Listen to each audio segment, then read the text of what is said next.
नमस्कार, मैं सुजीत कुमार और आप देख रहे हैं जनहित मुद्दा आपके मुद्दे। विगत 2 दिन पूर्व बिहार कर्मचारी चयन आयोग के माध्यम से पूरे बिहार प्रदेश में परीक्षा प्रतियोगिता का आयोजन किया गया था, परंतु जिस रूप से क्वेश्चन लीक हुआ है उस कारण से पूरे परीक्षार्थियों में अत्यंत ही रोष पैदा हो गया है और पूरे विद्यार्थियों का यह डिमांड है तीनों पाली को रद्द कर दिया जाए। और परीक्षार्थियों में ज़्यादा रोष देखने को मिला। कल गांधी मैदान में भी जो है सभी परीक्षार्थी उग्र थे। तो हमारे साथ इस विषय पे चर्चा करने के लिए छात्र नेता दिलीप कुमार जी हैं।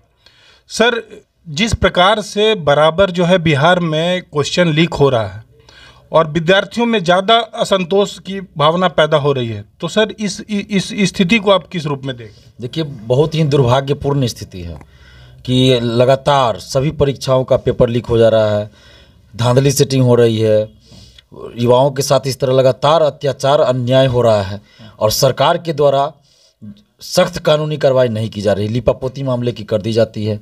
हम लोग बार बार सरकार से आग्रह कर रहे हैं कि एक बार आप सख्त कार्रवाई कीजिए ताकि जितने भी शिक्षा माफिया है उन पे सख्त कार्रवाई एक बार हो जाएगी तो आगे से ये सब घटना नहीं होगी।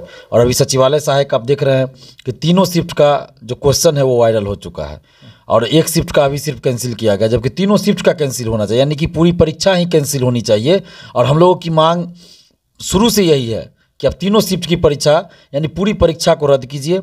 लेकिन कल जब पटना कॉलेज में हम लोग मीटिंग रखे थे 26 दिसंबर को पटना कॉलेज में मीटिंग थी और उसके बाद वहाँ से हम लोग पैदल मार्च कारगिल चौक तक गए, गांधी मैदान। तो उसके बाद सरकार ने छात्रों की जो एकजुटता को देखकर एक डिसीजन लिया। कहने के लिए तो बीएसएससी ने लिया, लेकिन सरकार का ही ये डिसीजन होगा कि पहली परीक्षा को रद्द कर दिया। तो ये कहीं ना कहीं एक तरह से समझे कि ये छात्रों की जो मीटिंग हुई तो इसका असर हुआ कि सरकार को लग गया कि जब मीटिंग में इतने स्टूडेंट्स आ रहे हैं तो आंदोलन में कितना ज़्यादा होगा। तो इसलिए वो ये किया गया कि पहली शिफ्ट एक शिफ्ट का कैंसिल कर दो ताकि ये आपस में सर फुटबॉल वाली बात हो जाए कि आपस में ही स्टूडेंट्स लड़ जाए। लेकिन ऐसा नहीं है, छात्र आपस में नहीं लड़ रहे हैं या नहीं लड़ेंगे, बल्कि और एकजुट हुए हैं।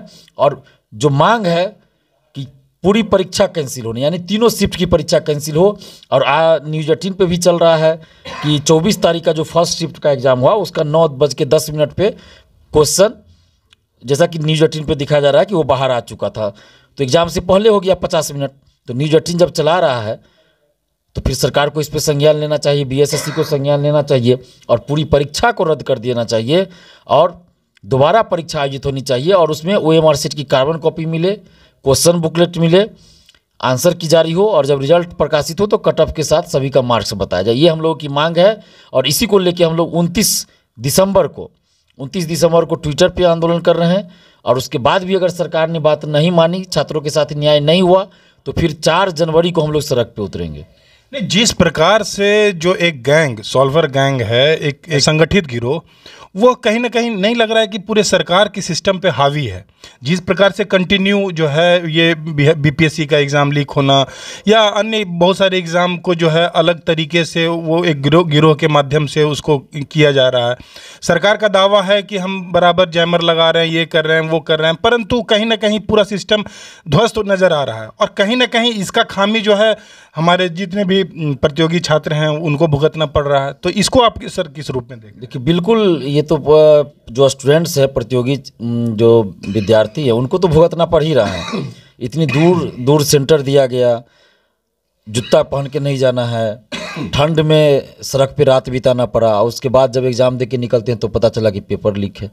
और 8 साल से इस वैकेंसी का इंतज़ार कर रहे थे स्टूडेंट्स। सबसे बड़ी बात, 8 साल से इंतज़ार कर रहे थे, उसके बाद वैकेंसी आई तो पेपर लीक हो गया।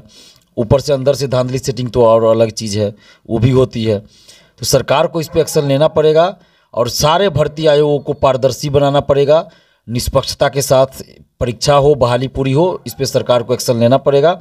और इसीलिए हम लोग आंदोलन कर रहे हैं ताकि सरकार ये सब चीज़ करे। नहीं, जितने भी परीक्षार्थियों से हम ज़्यादातर अगर मिलते हैं सभी कोई 8 साल से, कोई 10 साल से कंटिन्यू घर से, वैसे परिवार से जहां मतलब जिनकी आजीविका का साधन ही कृषि पे आधारित है, और कृषि का क्या स्थिति है वो तो आप समझ सकते हैं। और वैसे मतलब कल तो इतना रोज़ दिख रहा था, वो साफ साफ झलक रहा था उनके चेहरे पे, किसी का समय उम्र पार हो रहा है। और सरकार जिस प्रकार से कंटिन्यू ये चीज़ हो रहा है, तो हमें तो नहीं लग रहा है कि सिस्टम जो है पारदर्शी तरीके से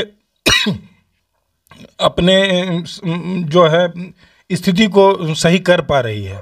क्योंकि पुराने क्या हुआ, उसकी स्थिति क्या है, उसके ऊपर थोड़ा सा सर बताएं। पुराना जो बीपीएससी का एग्ज़ाम लीक हुआ, उस पे उसका जो गैंग, उसकी स्थिति को देखिए। अभी बीपीएससी का जो पेपर लीक हुआ था उसमें भी अभी तक सभी लोग नहीं पकड़े गए हैं, और कहीं ना कहीं सरकार इसमें मतलब उनकी जो इच्छा है सरकार की, पता नहीं क्या मंशा है, लेकिन ये तो स्पष्ट है कि बड़े बड़े लोग अभी भी नहीं पकड़े गए हैं। जब तक सभी लोग नहीं पकड़े जाएंगे तो फिर आगे तो ये होते रहेगी। इसलिए हम लोग बार बार मांग कर रहे हैं सरकार से कि आप सीबीआई जांच करवा दीजिए, निष्पक्षता के साथ एक बार हो जाए, ताकि बड़े बड़े शिक्षा माफिया पकड़े जाए, उसके बाद ही ये सिलसिला रुकेगा।